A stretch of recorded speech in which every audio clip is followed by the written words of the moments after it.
Bon, je suis Jean Schetzel, le domaine s'appelle Martin Schetzel, du nom de mon oncle qui était en fait le viticulteur historique. Donc j'ai repris l'entreprise en 1979 après avoir suivi une formation à la faculté de Dijon pour être œnologue.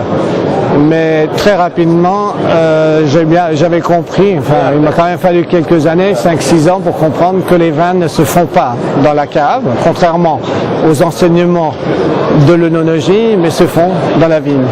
Et donc les procédures qu'on utilise dans les vignes ont été toujours les plus proches de la nature, donc avec interdiction du fait du respect du cahier des charges de toute façon, de pesticides de synthèse et d'engrais chimiques.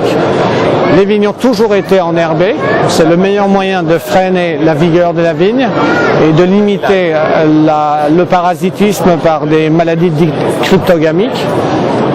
Ensuite, écoutez, en vigne c'est à peu près tout, apport de compost, apport de quelques préparations biodynamiques, essentiellement la 500 préparée et la 501. La 500 préparée pour améliorer le fonctionnement du sol, la 501 pour améliorer la relation entre l'environnement, la plante et le sol.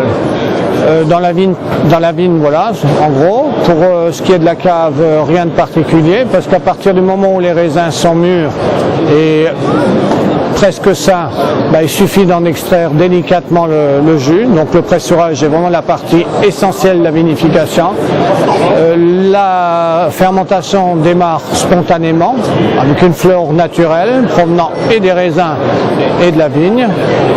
Notre travail consiste essentiellement à accompagner les éléments naturels et à n'intervenir qu'en fin de fermentation par un soutirage et un sulfitage qui permet quand même au vin d'avoir une bonne stabilité dans le temps.